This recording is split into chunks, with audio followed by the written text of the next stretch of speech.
Baik-baik, Kak Syaro. Alhamdulillah. Mas Rana Mbak aman Syaro juga baik-baik, Kak. batuk pilek. Batuk pilek aja. Baik, karena sudah jam 1 teng, saya mulai ya, teman-teman semuanya. Selamat datang di Research Week. Ini adalah hari kedua Research Week, sesi kedua. Terima kasih banyak sudah hadir para presenter, Kak Angga dan Kak Epifani juga moderator, Mas Rana, teman-teman semuanya juga sudah hadir. Terima kasih banyak. Ini mungkin sudah pernah saya sampaikan sebelumnya, tapi yang belum pernah datang ke forum kita, saya informasikan lagi bahwa Forum Research Week KBM ini sebenarnya adalah satu upaya KBM untuk mendiseminasikan penelitian teman-teman S2 di KBM. Mungkin ada yang penasaran kalau masuk di KBM itu penelitiannya apa sih, apa saja yang bisa diteliti. Kemudian mungkin juga bisa menjadi sumber untuk teman-teman yang sudah di KBM sendiri, mungkin bisa menjadi satu insight yang masih bingung mau meneliti apa, bisa masuk ke Research Week untuk bisa mendapatkan insight-insight begitu. Penelitian ke depannya bisa seperti apa, terutama mungkin yang sedang mengerjakan tesis ya. Baik, sebelum kita mulai forum ini, izinkan saya menginformasikan dulu untuk acara atau event kita pada kesempatan kali ini, kita akan dibersamai oleh Kak Epifani Putri Pitaloka dan Kak Rizky Indra Dewangga. Kali ini kita akan bicara tentang menyiasati jebakan platform demokrasi. Forum ini akan dibersamai juga dan diarahkan oleh Mas Rana yang merupakan alumni S3 Kajian Budaya dan Media.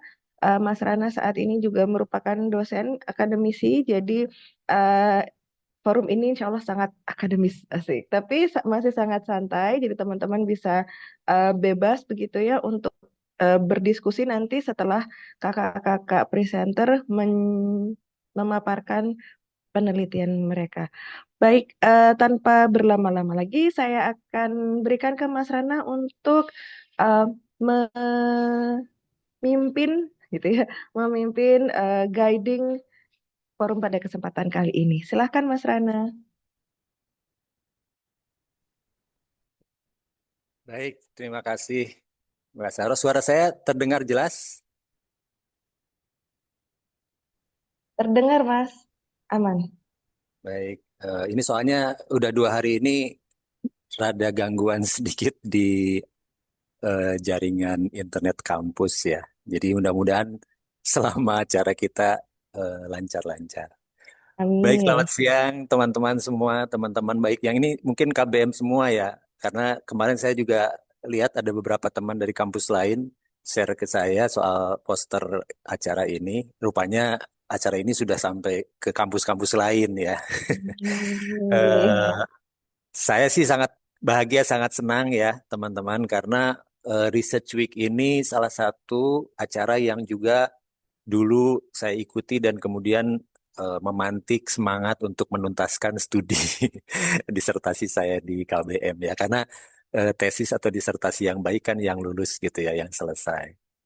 Nah, karena itu ketika ada undangan lagi dari KBM, saya sangat senang ya, karena tentu saja nanti saya berharap juga forum ini akan menjadi ajang kita bertukar pemikiran, bertukar pendapat, terutama me- memahami gitu ya, atau memaknai. Dan juga kalau saya lihat dua judul dari kakak-kakak ini sangat menarik ya, berkaitan dengan platform, dan ini yang sangat tentu saja hari-hari kita ya, meskipun ada yang berbagai gen gitu ya.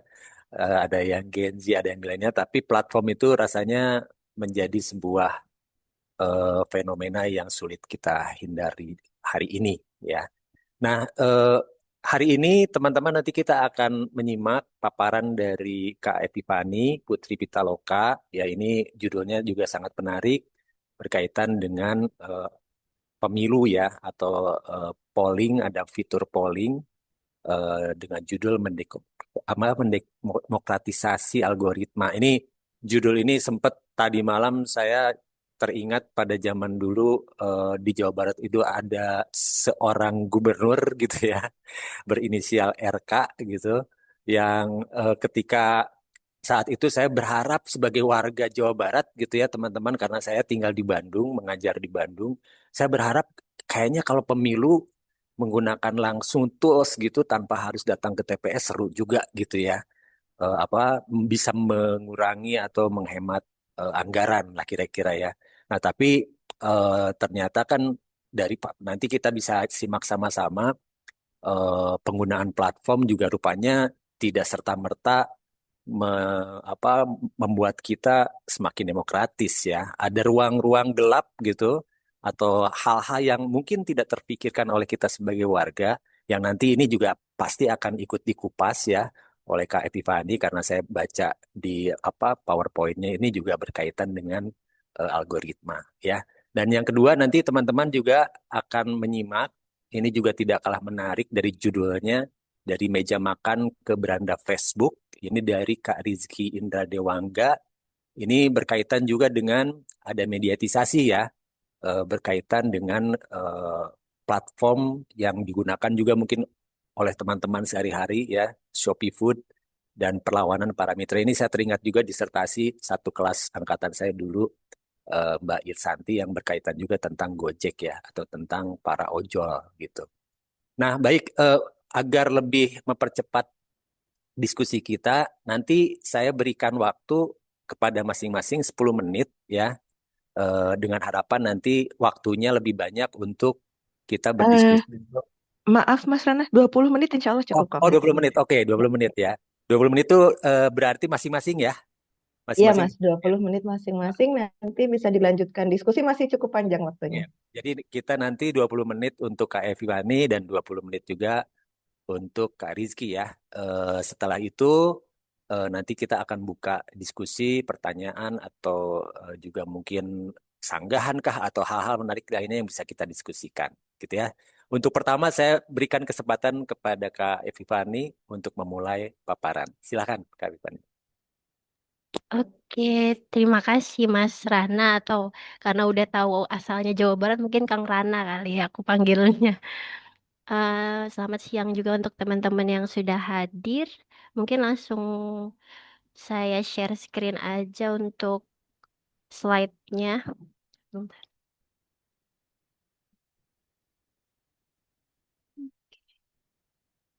Sudah tampak ya? Mana kecil.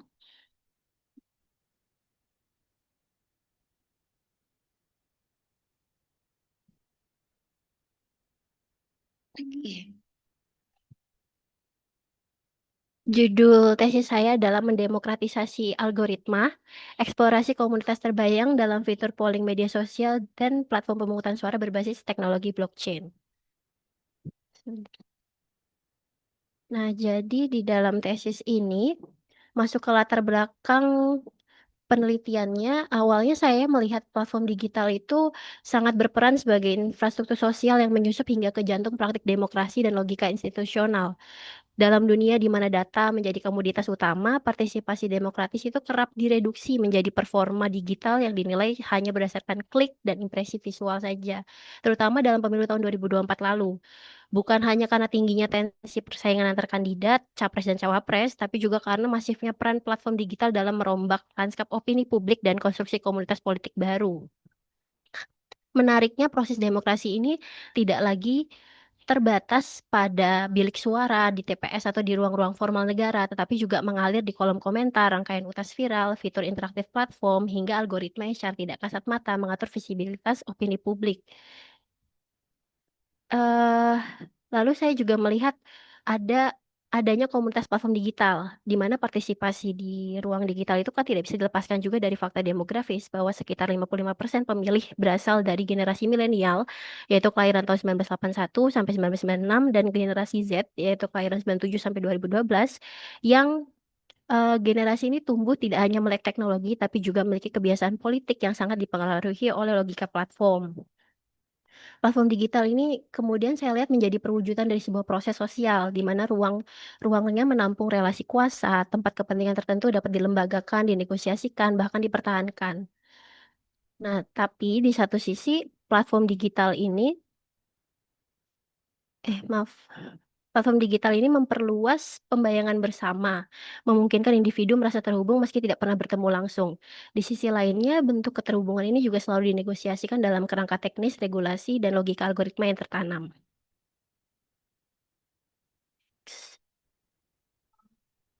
Oke, masuk ke partisipasi fitur polling di media sosial. Untuk fitur polling dalam platform media sosial ini tuh merupakan perwujudan dari sebuah proses sosial, terutama arena utama kontestasi demokratis di antara berbagai aktor yang memperjuangkan kepentingan, tujuan, dan makna.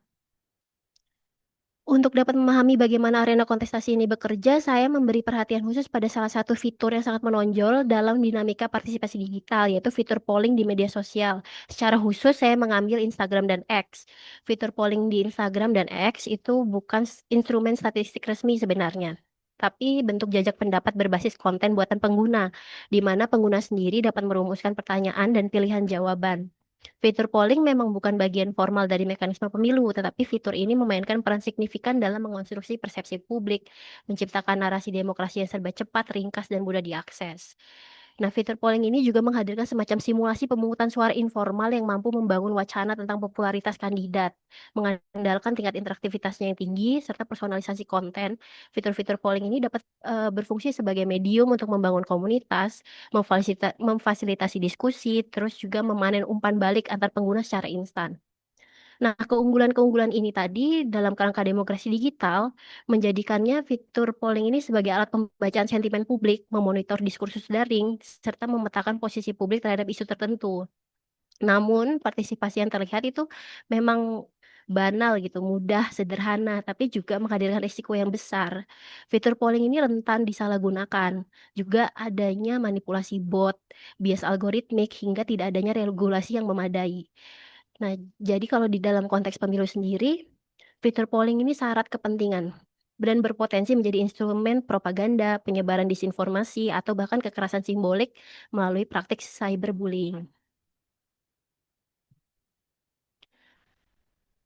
Lalu untuk selanjutnya transparansi dan kepercayaan pada teknologi blockchain. Nah, di sisi lain, proses pemilu formal itu juga menghadapi tantangan serupa seperti potensi manipulasi surat suara dan juga rawannya intervensi dalam tahap-tahap penyelenggaraan. Nah, situasi inilah yang kemudian mendorong munculnya wacana tentang teknologi alternatif yang dianggap mampu menawarkan proses pemungutan suara yang lebih transparan, aman, dan adil, yaitu teknologi blockchain. Penggunaan teknologi blockchain sendiri pada sistem pemungutan suara digital itu tidak hanya diposisikan sebagai inovasi teknologi semata, tetapi juga respons terhadap krisis kepercayaan terhadap sistem demokrasi yang ada.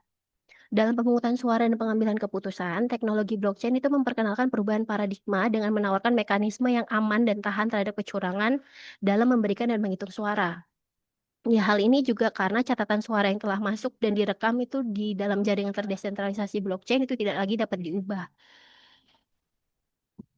Hmm, oke, selanjutnya, tapi eh, blockchain sendiri itu tetap memiliki kecenderungan yang dapat mengecualikan komunitas yang terpinggirkan, yang terutama yang memiliki keterbatasan akses dan literasi pada infrastruktur teknologi blockchain itu sendiri. Oke, rumusan masalah.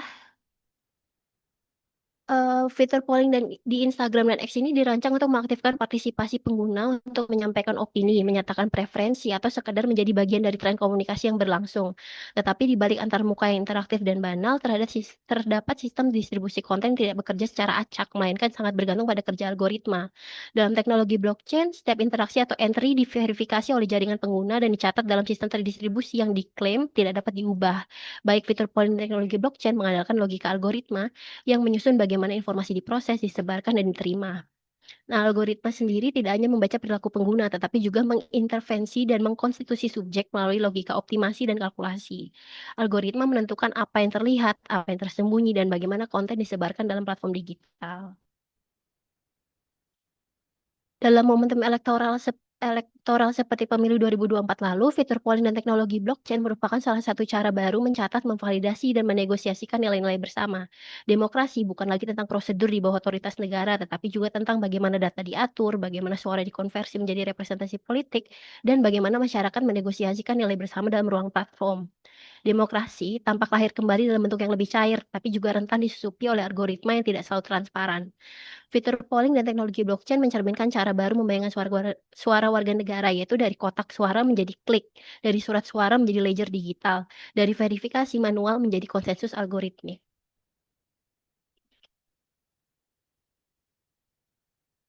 Disinilah konsep komunitas terbayang atau imagine communities yang diperkenalkan oleh Benedict Anderson menawarkan perspektif kritis untuk menelusuri bagaimana komunitas di era digital membayangkan ulang praktik demokratisasi melalui infrastruktur platform. Dalam tesis ini saya menggunakan 3 kerangka utama sebenarnya, itu ada komunitas terbayang, cyberdemokrasi, dan aktor network theory. Jadi, untuk utamanya sih saya menggunakan Benedict Anderson. Sebentar ya Kak, baterainya mau habis. Bentar Kak.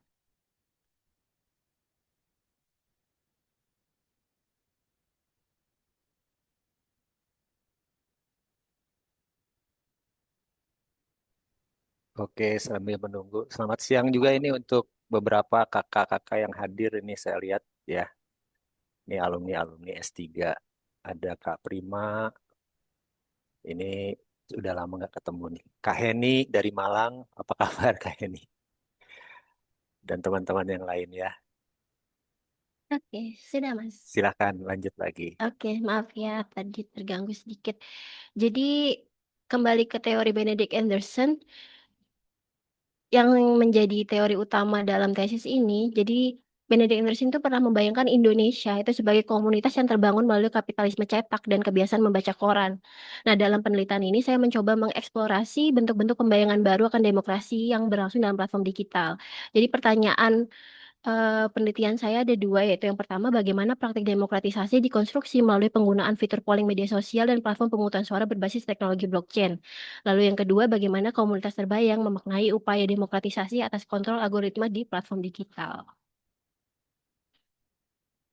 Nah, untuk kerangka teorinya seperti tadi yang saya katakan, saya menggunakan 3 kerangka teori utama, eee, yaitu yang pertama ada komunitas terbayang dari Benedict Anderson, lalu ada cyberdemokrasi dari Mark Foster, dan yang ketiga dari Actor Network Theory dari Bruno Latour. Penggunaan 3 teori ini sebenarnya merupakan upaya untuk menjembatani 3 level analisis yang saling melengkapi. Jadi konsep komunitas terbayang itu sendiri membantu saya untuk membaca bagaimana kesadaran kolektif dan identitas politik dikonstruksi melalui infrastruktur media, baik cetak maupun digital. Nah, di sisi lain saya berdemokrasi memberi kerangka kritis untuk memahami janji-janji demokratis dari ruang digital tentang akses, keterlibatan, representasi yang konon lebih terbuka dan adil. Namun saya merasa kedua pendekatan tersebut belum cukup untuk menjelaskan bagaimana logika teknis dan platform itu sendiri membentuk batas partisipasi dan relasi kuasa. Jadi di sini aktor network theory tidak hanya membaca pengguna atau institusi negara sebagai aktor utama, tetapi juga memperlakukan fitur, antarmuka, protokol, algoritma sebagai agen aktif yang turut menentukan arah partisipasi demokratis. Jadi di aktor network theory, memungkinkan saya juga untuk melakukan pembacaan yang lebih detail terhadap cara kerja infrastruktur seperti bagaimana black boxing terjadi, atau bagaimana obligatory passage point, OPP, mengatur aliran partisipasi dan bagaimana negosiasi para aktor membentuk realitas demokrasi digital secara dinamis. Untuk metode penelitiannya sendiri, saya menggunakan walkthrough method atau metode walkthrough. Jadi walkthrough ini adalah metode eksploratif yang digunakan untuk menganalisis bagaimana pengguna berinteraksi dengan antarmuka dan fitur dalam sebuah aplikasi atau platform digital. Tujuan penelusuran teknisnya adalah untuk memahami nilai-nilai, asumsi, dan ideologi yang tertanam dalam desain serta praktik penggunanya. Keunggulannya sendiri itu pada perpaduan analisis desain, praktik pengguna, dan cultural studies guna mengungkap logika tersembunyi dalam fitur digital. Fokusnya adalah pada of muka, fitur, alur interaksi yang mencerminkan ekspektasi platform terhadap penggunanya. Untuk teknik pengumpulan data sendiri, ada 8 poin yang saya lakukan. Yang pertama saya melakukan pendaftaran akun pada Instagram, X, dan Securivotes. Securivotes ini tadi adalah studi contoh kasus yang saya ambil untuk platform pemungutan suara berbasis teknologi blockchain. Nah, yang kedua, setelah itu saya menelusuri aplikasi secara menyeluruh dari awal penggunaan hingga fitur utama. Lalu saya melakukan eksplorasi seperti pengguna biasa secara reflektif dan kritis, mendokumentasikan seluruh tahapan penggunaan seperti navigasi, alur interaksi, dan respon sistem. Lalu saya menggunakan tangkapan layar, video screen record, dan catatan lapangan. Saya lalu mengumpulkan data pelengkap seperti deskripsi fitur dari situs resmi, FAQ, syarat dan ketentuan, serta ulasan pengguna. Mencatat kesan terhadap fungsi fitur, representasi nilai, dan arahan pengguna. Yang terakhir, saya juga mengidentifikasi momen ketika pengguna kemudian diarahkan secara halus atau soft governance by design. Masuk ke bagian diskusi. Jadi ini adalah yang saya lakukan dalam tesis saya ketika melakukan walkthrough. Jadi rekonstruksi publik dan demokrasi yang dibayangkan dalam fitur polling media sosial. Jadi ini adalah contoh anatomi polling dalam Instagram, di mana saya membongkar satu persatu desain, lalu fungsi, fitur, dan lain sebagainya.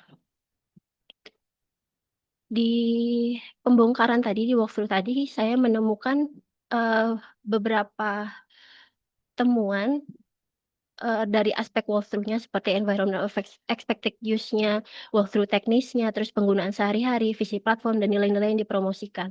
Lalu saya juga jajarkan dengan konteks pemilu di 2024. Seperti itu. Saya singkat saja. Lalu ini masih sama. Jadi aspek walkthrough-nya saya tambah dengan model operasinya, mekanisme mediasi teknisnya, antarmuka dan keterjangkauannya, algoritma dan distribusi, performa afeksi, relasi kuasanya bagaimana, lalu representasi partisipasi.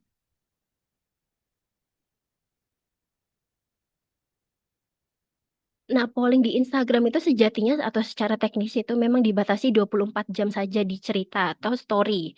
Siapa memilih yang mana itu hanya sebenarnya dapat dilihat oleh pemilik akun, tidak publik dan akan hilang dari tampilan cerita setelah 24 jam.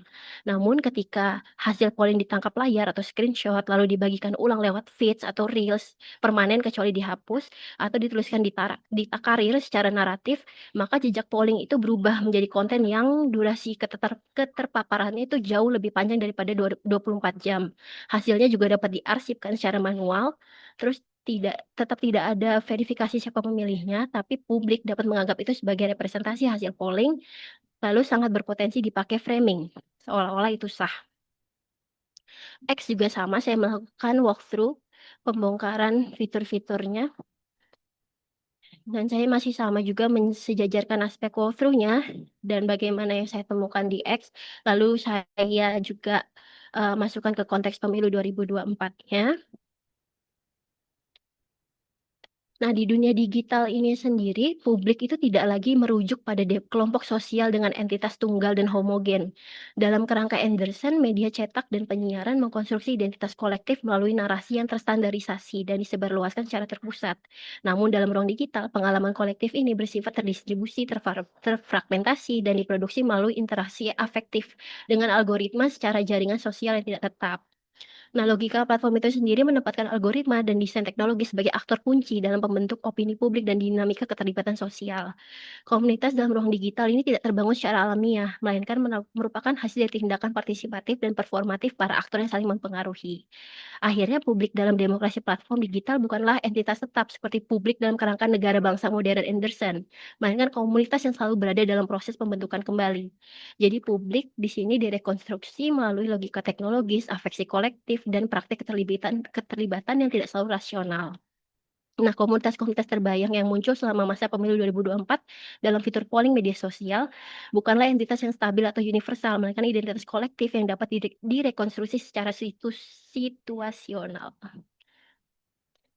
Lalu masuk ke pembahasan yang kedua, yaitu teknologi blockchain dalam pembayangan demokrasi dan otomasi kepercayaan komunitas terbayang. Di sini saya dalam tesis itu juga menjabarkan bagaimana bentuk teknologi blockchain dan Web3, karakteristik dan arsitektur teknologi blockchain itu sendiri, lalu smart contract itu bentuknya seperti apa, dan blockchain voting juga seperti apa.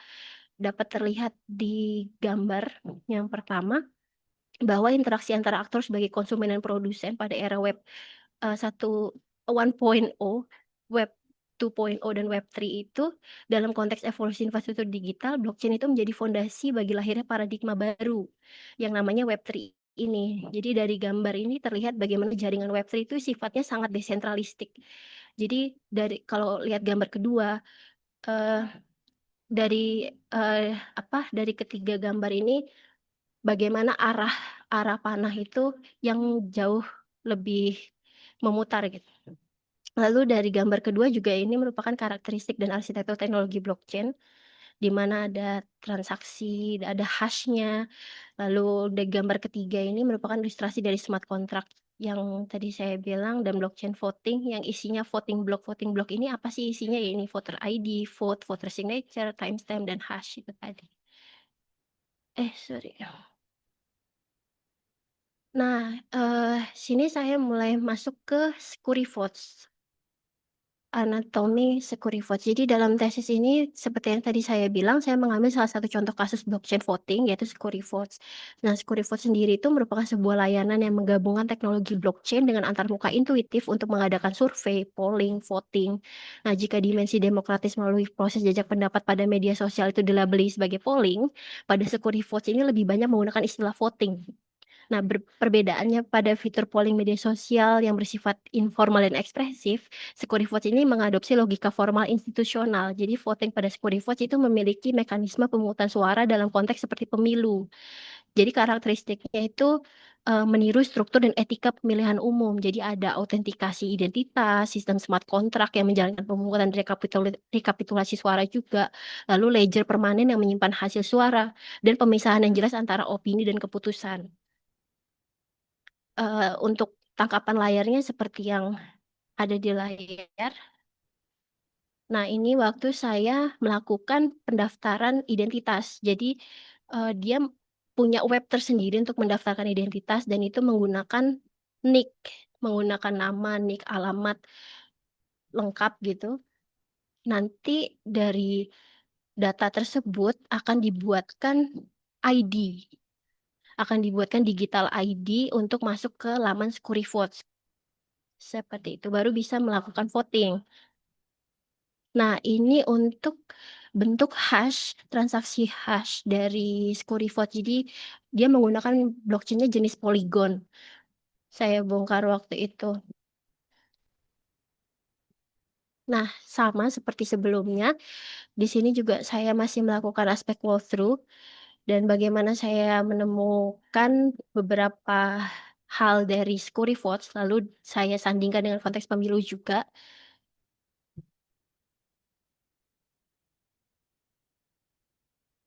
Ini juga masih sama.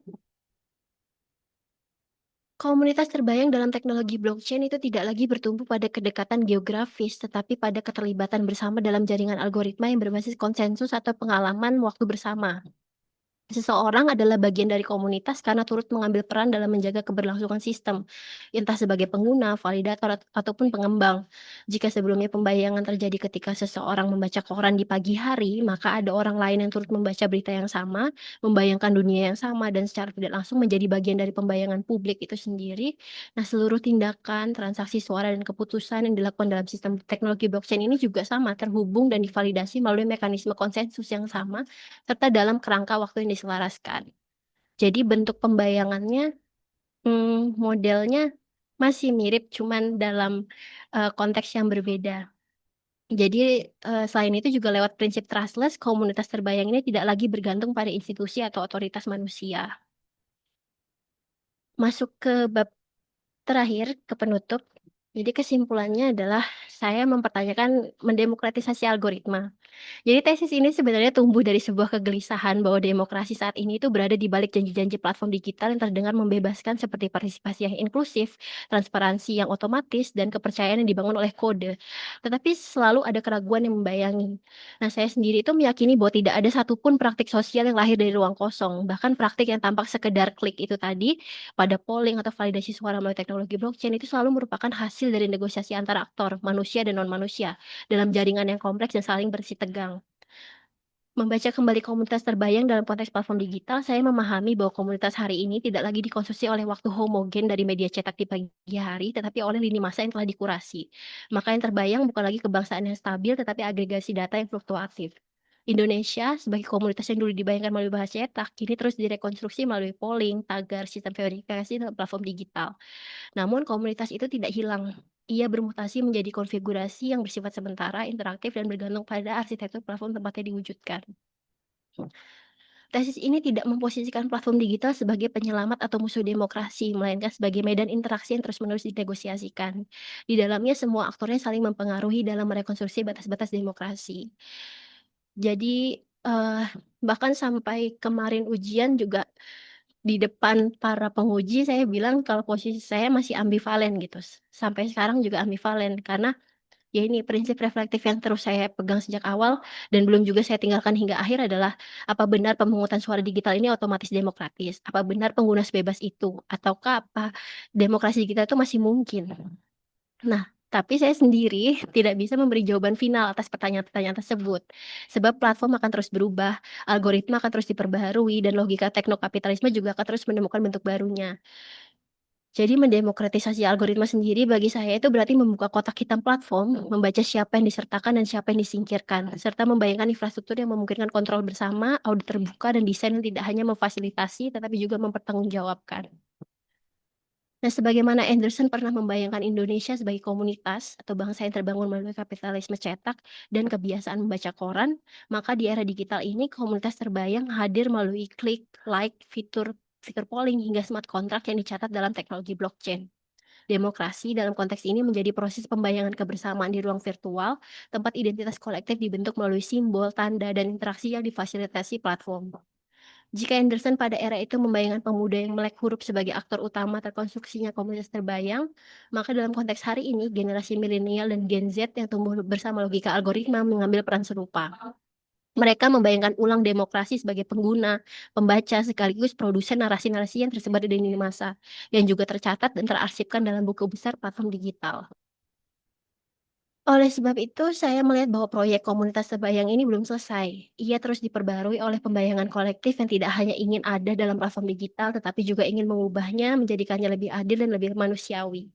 Maka dalam semangat itu, Cyber Indonesia saya ajukan sebagai pembayangan komunitas demokratis yang belum selesai.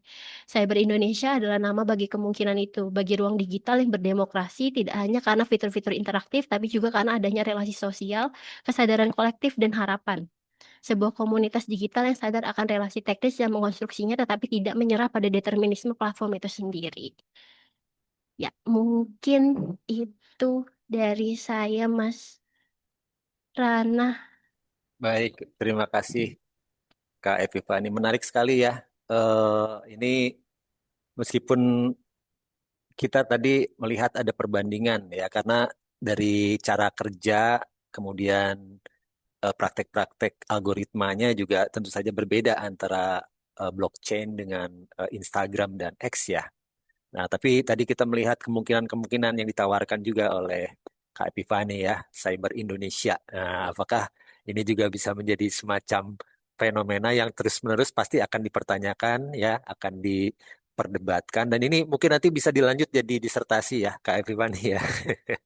Sehingga apa riset-risetnya nanti akan terus berkembang ya seiring dengan perkembangan platform itu sendiri ya.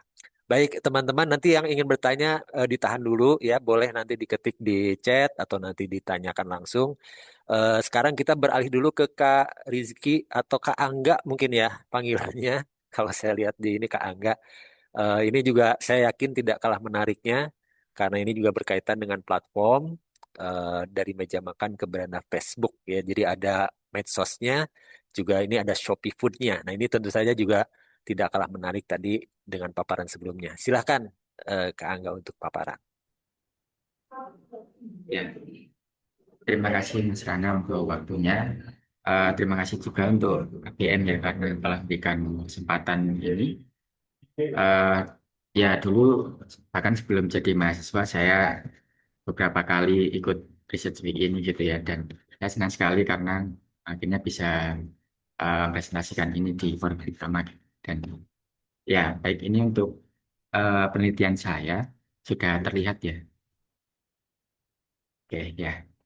Baik, untuk judul penelitian saya itu dari meja makan ke brand Facebook, di mediatization dalam praktik jual beli makanan melalui Shopee Food dan perlawanan para migran. latar belakang dari penelitian ini. Jadi Shopee Food itu merupakan platform pemesanan makanan yang menawarkan berbagai kemudahan gitu. Saya yakin teman-teman di sini juga tentu sudah akrab gitu ya dengan platform ini gitu, dan ekosistem Shopee Food yang terdiri dari konsumen, restoran, dan juga ada driver di dalam itu mengubah praktik jual beli makanan. Jadi bisa dilihat di gambar yang pertama ini ya, bahwa ketika misalnya konsumen ingin membeli makanan di resto itu ya langsung aja gitu kan, tinggal ke resto aja. Dan kalaupun resto ada delivery juga, sistem delivery ini ada di bawah resto. Tapi berbeda ketika platform ini sudah masuk ke dalam sistem ini gitu. Jadi semuanya itu harus melalui platform gitu. Misalnya konsumen mau beli ke resto itu harus melalui platform gitu ya. Itu juga dengan driver dan aktor yang lain, gitu. Jadi terdapat perubahan cara beroperasi, logika, dan juga hubungan antar. Kemudian di sini konsumen, restoran, dan juga driver harus beradaptasi dengan praktik jual beli makanan berbasis platform serta harus menghadapi berbagai konsekuensi yang ada.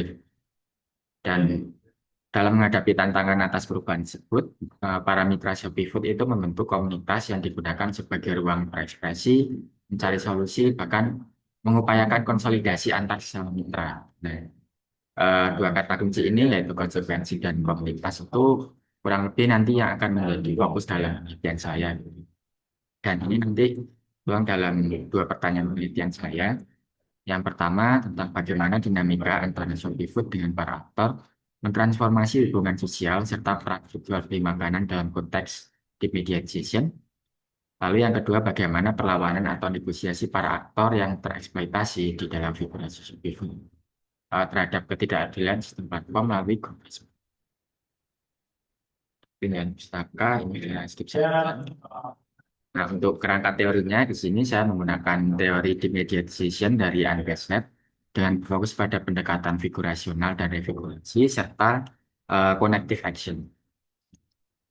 Kemudian untuk metode penelitiannya di sini saya menggunakan metode etnografi dia Christine Hein.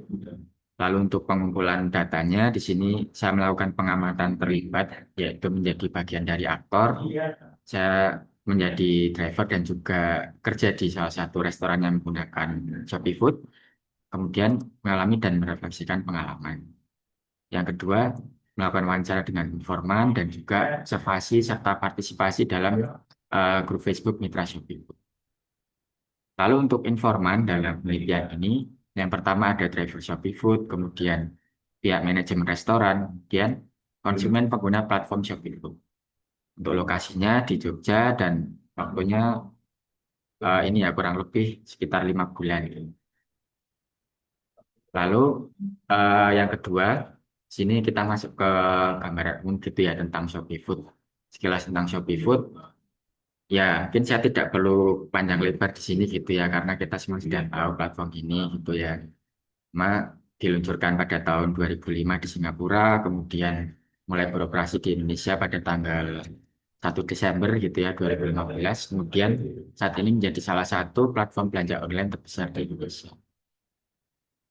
Nah, mungkin ini yang perlu saya fokuskan lebih banyak, yaitu terkait keseharian pekerja resto mitra Shopee Food. Jadi saya akan kurang lebih ya menceritakan gitu ya tentang observasi yang saya lakukan. Jadi di sini saya melakukan observasi di resto utama gitu ya. Ada satu resto di mana saya bekerja sebagai kasir di situ, dan resto ini terletak di Jalan Ringo Utara gitu ya. Tapi belakangan lalu pindah ke daerah Babarsari gitu karena mencari lokasi yang lebih strategis gitu. Dan resto ini sebagian besar penjualannya dilakukan melalui 3 platform online, yaitu Gojek, Grab, dan juga Shopee Food. Dan hingga saat ini Shopee Food tetap menjadi salah utama penjualan bagi restoran di DKI ini dengan kontribusi terbesar dalam volume transaksi harian mereka. Ini kurang lebih untuk alur dari penerimaan makanan hingga sampai diambil oleh driver gitu ya. Jadi mencatat pesan dalam aplikasi, kemudian makanan diberikan pada dapur, setelah selesai lalu diambil oleh driver seperti itu. Kemudian ini untuk keseharian sebagai driver Shopee Food gitu ya. Jadi Yang pertama itu harus dilakukan adalah driver mendaftarkan diri gitu ya melalui aplikasi Shopee Food Driver. Dan semua proses itu mulai dari pengisian data, kemudian unggah dokumen, verifikasi, pelatihan, bahkan hingga ujian itu dilakukan melalui platform gitu ya. Jadi setelah itu kita menunggu verifikasi dari pihak Shopee Food. Setelah itu kita dipanggil ke kantor mereka gitu ya untuk difoto, kemudian kita perlu membeli atribut berupa jaket Shopee Food ini. Ya di sini yang saya lakukan waktu itu saya bekerja sebagai driver kurang lebih pagi gitu ya sampai sekitar pukul 3 sore dan yang menarik di sini adalah saya harus selalu berkeliling gitu ya ketika melakukan on bid atau istilahnya on bid itu ya kayak on aplikasi gitu ya untuk mendapatkan pesanan. Nah ini berpengaruh pada biaya bensin dan juga pemeliharaan motor gitu yang tidak sebanding dengan upah pengantaran makanan. Kemudian untuk keseharian driver Shopee Food di sini juga ketika bekerja di malam hari itu lebih menantang karena driver yang bekerja itu lebih sedikit gitu ya. Jadi satu driver itu bisa menerima 2 sampai 3 pesanan dalam satu waktu. Belum nanti berkaitan dengan jalanannya gelap, kemudian nanti juga rawan terlambat juga gitu ya karena beberapa pesanan dalam satu waktu seperti itu. Oke, selanjutnya di sini saya beralih ke konfigurasi praktik jual beli makanan di era deep media decision. Jadi pada bab ini saya akan sedikit membandingkan gitu ya perubahan apa saja yang terjadi ketika platform itu masuk menjadi bagian dari praktik jual beli makanan ini dan dibandingkan dengan sebelum kehadiran platform itu. Nah, yang pertama, Shopee Food ini merupakan perantara yang menjadi pendominasi. Jadi bahwa eh, bagaimana mendominasinya gitu kan ya. Itu Shopee Food ini mengatur bagaimana suatu praktik jual beli makanan itu dilakukan gitu ya. Bahkan sampai ke hal-hal yang detail gitu. Seperti misalnya restoran gitu. Ketika di restoran itu Shopee Food yang menentukan berapa lama waktu yang diperlukan untuk melakukan persiapan gitu. Misalnya 10 menit gitu. Nah, ini kan sangat berlawanan dengan apa yang terjadi di lapangan gitu. Jika misalnya kita merebus mie aja itu perlu waktu lebih dari 10 menit gitu misalnya. Itu eh, nanti akan berpengaruh pada performa di dalam aplikasi itu. Kemudian eh, berkaitan dengan driver gitu misalnya, kita harus mengikuti waktu pengantaran, kemudian rute juga gitu kan. Dan juga konsumen. Mungkin teman-teman di sini juga pernah menemui gitu ya misalnya eh, ketika pesan makanan di Shopee Food gitu, oh harus tambah sekian ribu supaya dapat diskon lebih besar gitu, seperti itu. Jadi platform ini seolah dari kita gitu sebenarnya. Kemudian eh, selera dan cita rasa yang ditunjukkan oleh logika media. Gitu. Jadi di sini menyatakan bahwa frame of relevance berperan sebagai pemandu praktik-praktik di dalam sebuah figurasi dan merupakan karakter inti dari figurasi tersebut. Gitu. Jadi um, frame of relevance ini menentukan apa yang dianggap penting dan apa yang harus diperhatikan gitu ya dalam konteks sosial tertentu. Nah, di sini yang saya cermati adalah sebelum kehadiran platform itu konsumen mempertimbangkan pembelian suatu makanan itu berdasarkan misalnya rasa, kemudian kualitas produk, pelayanan dan juga kenyamanan restoran gitu ya. Eh, tapi melalui Shopee Food, konsumen jadi lebih berfokus pada visual, deskripsi, ulasan dan juga kecepatan pengantaran makanan. Dan restoran juga tidak lagi fokus pada memasak dan melayani pembeli gitu ya, tapi lebih memperhatikan tampilan visual, ulasan dan juga rating gitu. Seperti yang bisa kita lihat di gambar itu ya. Jadi ketika pesan makanan itu saya dapat semacam kartu ini gitu ya. Yang intinya ya kalau misalnya enak itu jangan lupa review baik, tapi kalau misalnya kurang itu jangan langsung di review jelek gitu ya. Bisa lah hubungi WA gitu.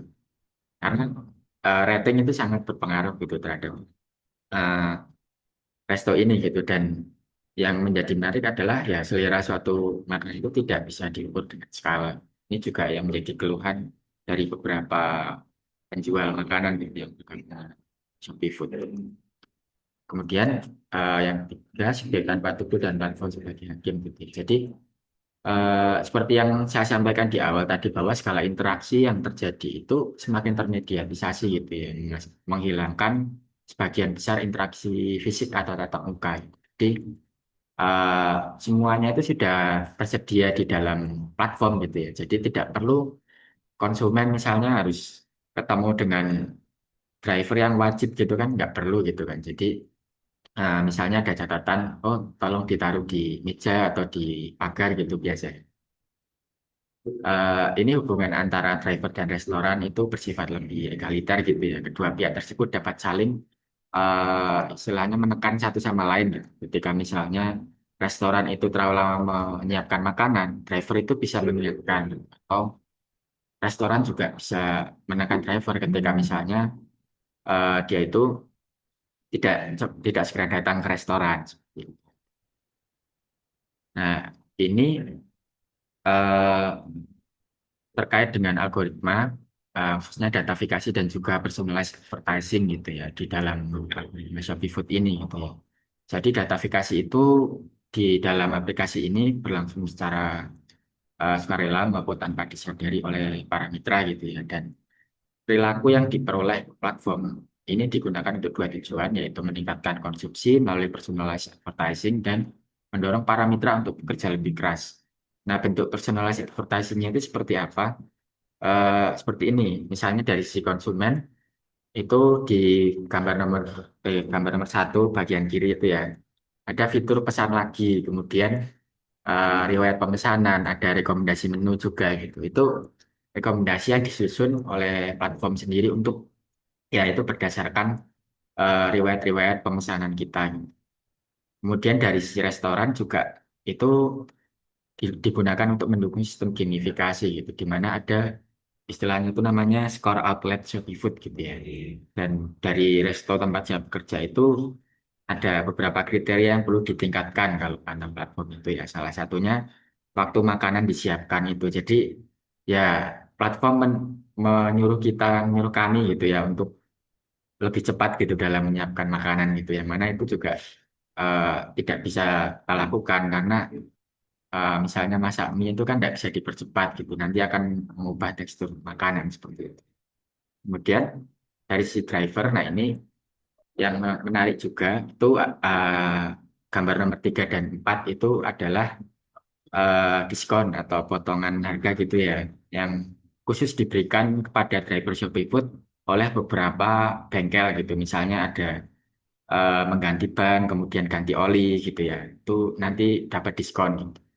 Nah, tapi yang menarik di sini adalah ketika misalnya saldo Shopee Food kita itu rendah, kita tidak mendapatkan promosi seperti ini gitu ya.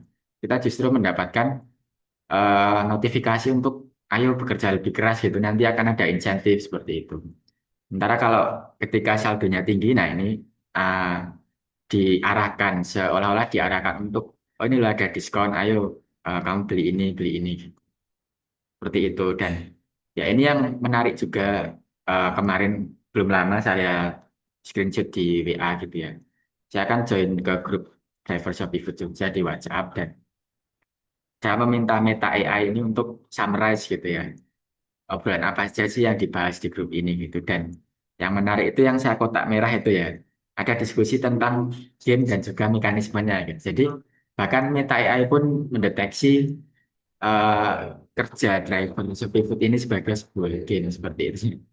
Itu yang mungkin ya menarik juga mungkin kalau mau dibahas lebih lanjut seperti itu. Nah, kemudian di sini juga ada intervalence gitu, terkait aktor yang saling mengawasi dan mendisiplin. Jadi, bentuk pengawasan dalam Shopee Food itu tidak berlangsung secara satu arah gitu ya, sehingga pihak yang diawasi itu juga tetap memiliki kemampuan untuk mengawasi dan mendisiplin pihak lain hingga batas tertentu. Jadi Shopee Food ini seolah-olah dalam tanda kutip mengajak gitu ya para konsumen untuk turut menjadi pengawas atas driver dan juga restoran. eh, Konsumen seolah diberikan kuasa dan juga mata pengawas gitu ya.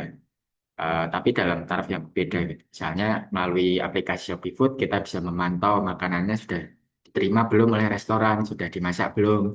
Dan juga nanti ada peta gitu ya yang menunjukkan driver ini sedang di mana sih gitu.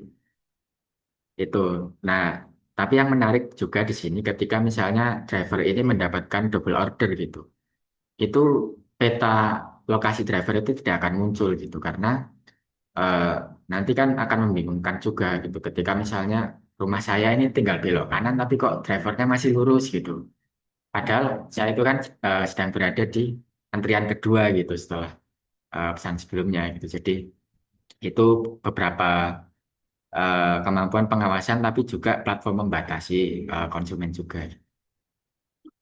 Nah, kemudian di sini saya berbicara tentang Facebook gitu ya sebagai sarana perlawanan para mitra Shopee Food.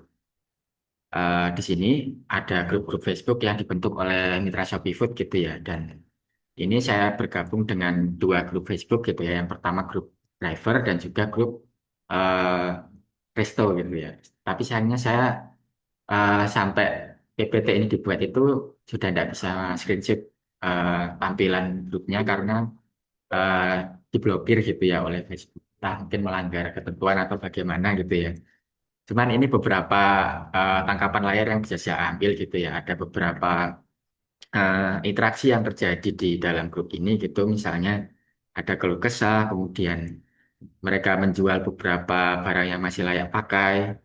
Kemudian juga cara menghindari orderan fiktif gitu ya misalnya. Kemudian ada keluh kesah dari restoran juga di sini.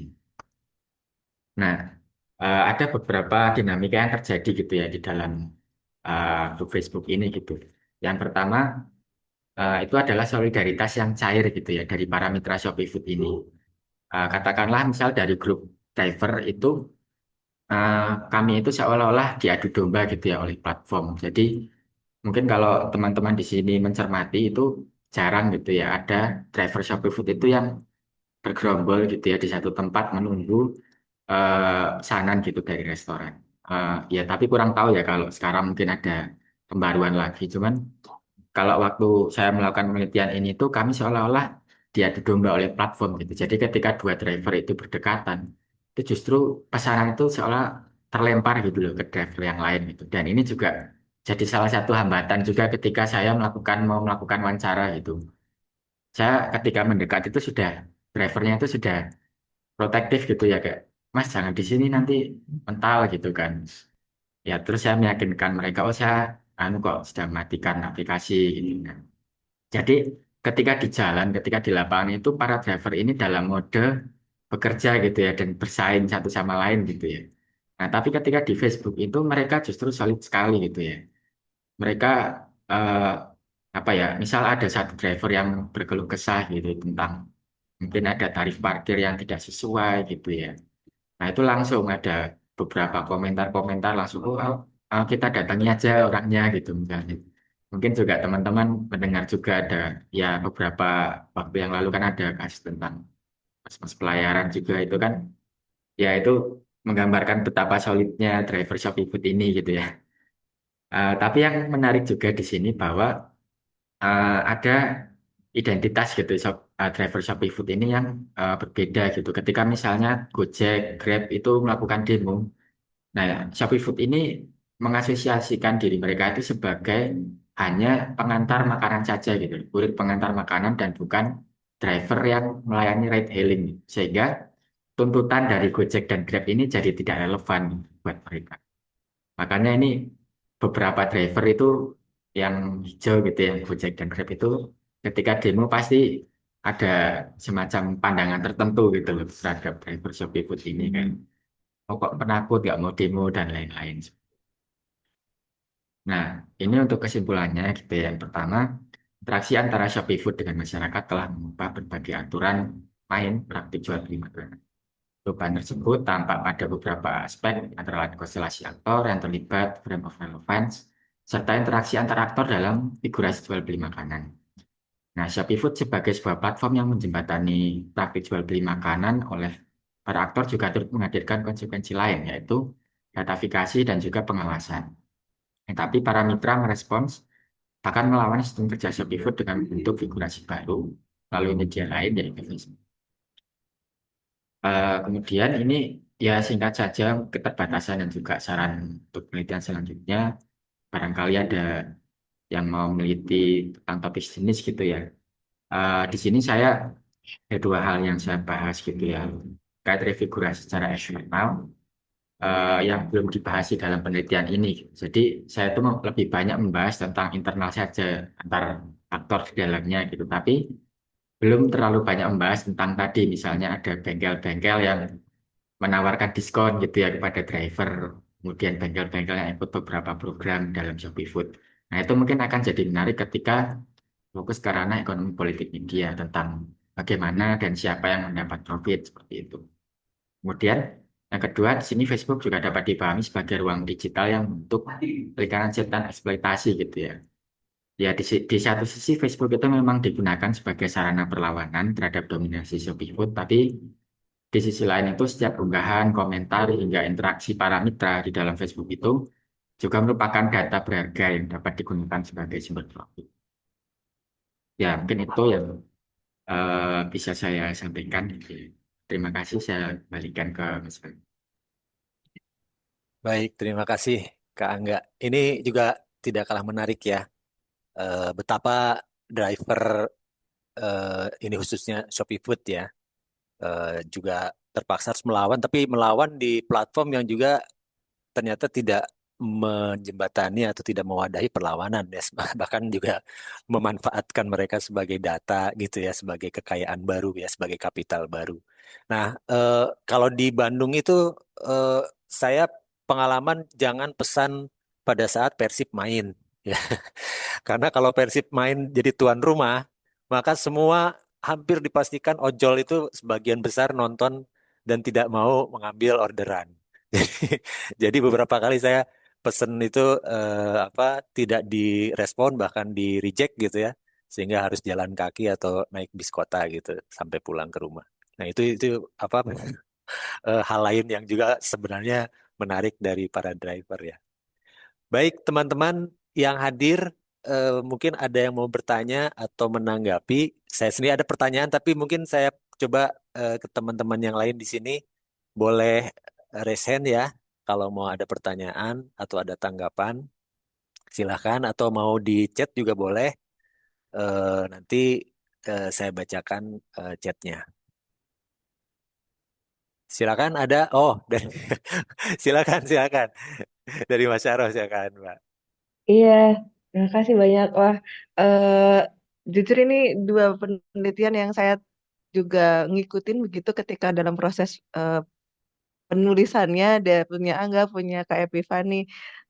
Jadi saya sangat merasa ketika mengikuti proses mereka mengerjakan ini, saya wah keren sekali ya. Saya nggak kepikiran loh gitu. Mereka punya banyak gagasan-gagasan ini yang bahkan saya nggak pernah kepikiran sebelumnya begitu. Pertanyaan pertama saya untuk Kak Epifani adalah kira-kira ini kalau kita boleh menjadi apa ya eh, tukang ramal gitu. Kira-kira di 2029 eh, fitur polling dan lain-lain sebagainya bagaimana kemudian platform ini democratize platform ini apakah kira-kira masih akan terjadi di 2029 gitu? Apakah ada kecenderungan untuk hal serupa polanya akan terulang lagi seperti itu? eh untuk Kak Angga, pertanyaan saya adalah, saya tuh malah kaget ternyata untuk menjadi driver ojol itu ada ujiannya ya. Saya penasaran ujiannya seperti apa. Kemudian yang setelah itu juga saya jadi merasa ternyata sepertinya pihak yang paling diuntungkan dalam proses bagaimana akhirnya makanan itu sampai di meja kita, ketika kita memesan lewat aplikasi, lewat platform, justru pihak platform itulah yang paling diuntungkan ya. Saya kemarin pernah punya pengalaman, saya memesan makanan, restonya sudah memasak, drivernya sudah sampai di tempatnya, tapi tiba-tiba platformnya bermasalah. Ini kalau tidak diantarkan, dia kena suspend, saya tidak bisa cancel dari pihak saya, dia juga tidak bisa cancel dari pihak dia, tapi restoran sudah memasak, ini kan tidak mungkin tidak dibayar, sedangkan platformnya sedang bermasalah, sedang error. eh, Akhirnya harus terjadi saling pengertian antara konsumen dan driver, tapi kok tidak ada pengertian dari platform gitu kan akhirnya. Jadi saya ngerasa ini yang paling diuntungkan ternyata platform ya. Em, apakah ada momen di mana kira-kira platform ini bisa kita rugikan gitu? Saya jadi penasaran. Atau setidaknya jangan untung-untung banget lah gitu. Seperti itu. Terima kasih banyak. Oke, terima kasih Mas Sarah. Pertanyaannya menarik ya. Gimana caranya kita melawan lah gitu ya, biar platform tuh jangan ya nggak untung-untungnya kebangetan gitu. Kira-kira gitu ya. Baik, mungkin sekaligus dengan ini ada Kak Rahadi ya, yang sudah resen. Silakan, Kak Ya, Rahadi biar terima kasih ya, ya, Mas Rana. silakan. Saya mau eh, tanya-tanya nih dari pemaparan Mbak Epifani dan Mas Angga tadi. Saya kebetulan lagi suka dengan apa namanya kajian-kajian tentang politik ya, dan kajian dari Mbak Epifani itu menarik. Yang ingin saya tanyakan tuh gini, um, imagine communities atau komunitas terbayang yang di awal-awal yang di apa namanya dibayangkan oleh Mbak Epifani terkait dengan polling ini apa sih sebenarnya? Apakah eh, apa namanya misalkan kayak saya membayangkan kayak Kompas atau media-media cetak media massa itu mencoba untuk mengetahui sejauh mana sih keinginan dari masyarakat terkait dengan isu politik ataukah kalau di apa namanya yang diteliti ini kan terkait dengan kontestasi apa namanya pemilu 2024 kemarin itu ya. Nah itu eh, yang saya pengen tahu yang dibayangkan oleh Mbak Epifani terkait dengan komunitas terbayang di sini tuh apa sih sebenarnya? Apakah bagaimana media mencoba untuk membuat satu eh, apa namanya komunitas atau membuat satu gerakan baru atau ingin mengetahui bagaimana opini-opini masyarakatnya atau seperti apa gitu Mbak. Saya Baik, kira itu. Terima itu kasih. aja. Ya, Ya. terima kasih Kak Rahadi. Ya, itu jadi pertanyaannya ke Kak Epifani ya. Nah, ini ada satu lagi sekalian ya, Kak Fani, soal metode. Nah, ini ya betul, soal metodenya juga ini menarik ya, soal walkthrough tadi. Mungkin nanti sekalian bisa dijelaskan ya. Ini ada pertanyaan atau permintaan dari Kak Pampam ya. Seperti apa sih? Mungkin bisa dijelaskan lagi soal metodenya gitu ya. Kira-kira gimana hasil apa yang diperoleh gitu. Kemudian untuk yang Shopee Food ke Kak Angga, ini gimana hasil risetnya Kak Angga ini pakai metode yang dipakai oleh Kak Ifani? Oh, kalau tadi kan pakai etnografi ya. Apakah akan satu beda atau malah sama? Nah, ini juga melihat praktik perlawanan. Boleh dibagi lagi nggak? Jangan-jangan apakah ada praktik platform yang ternyata malah hegemonik kalau menurut kacamata Gramsci ya, dan para driver dan restoran ini justru takluk secara hegemonik, tunduk patuh, yang penting untung. Ya tadi sebenarnya udah disinggung sedikit tadi oleh Kak Angga ya. Silakan Kak Evi Pani dulu mungkin ya.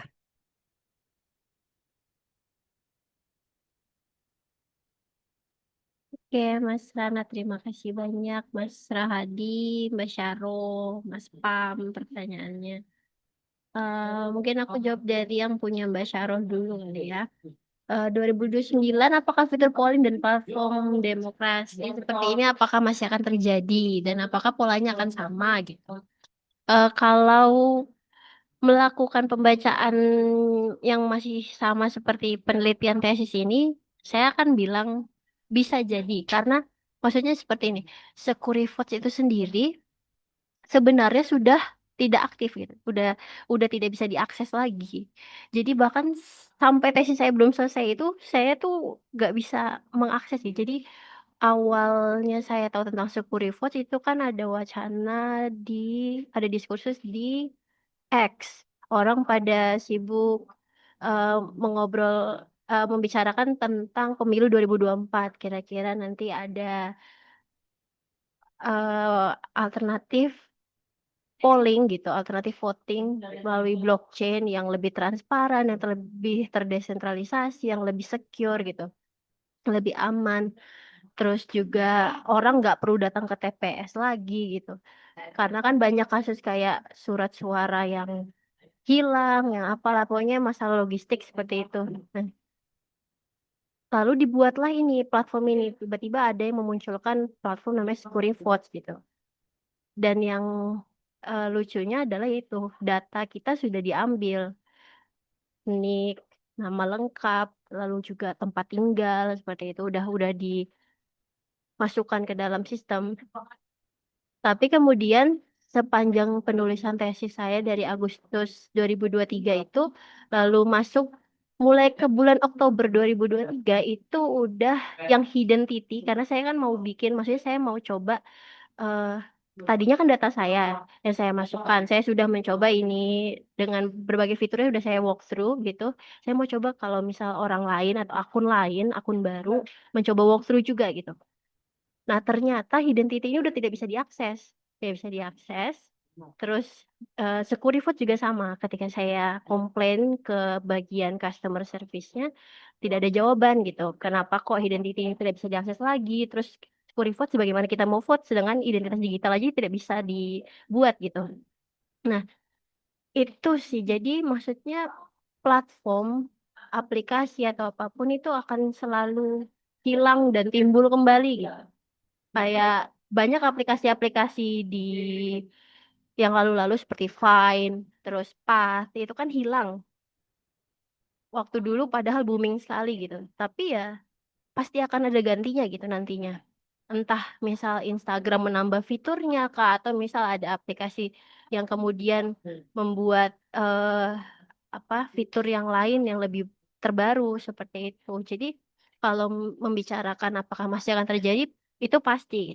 Karena yang mati kalau di menjadi platform yang mati itu mungkin akan hidup kembali dalam bentuk yang lain nih. Jadi kalaupun bukan fitur polling di Instagram atau X, mungkin ada tempat lain. Kalau tidak Votes, mungkin nanti akan ada yang lain seperti itu. Lalu untuk eh, pertanyaan Mas Rahadi, Imagine Communities yang saya bayangkan awalnya gitu. Ini cukup menarik karena ini adalah awal penulisan tesis. Jadi sebenarnya apa yang saya pikirkan awalnya adalah kenapa ya kok ketika main sosmed gitu, main medsos gitu, kok ada sebutan kamu anak Facebook, kamu anak Instagram, kamu anak TikTok gitu. Kayak kok kita dikotak-kotakin sesuai aplikasi gitu.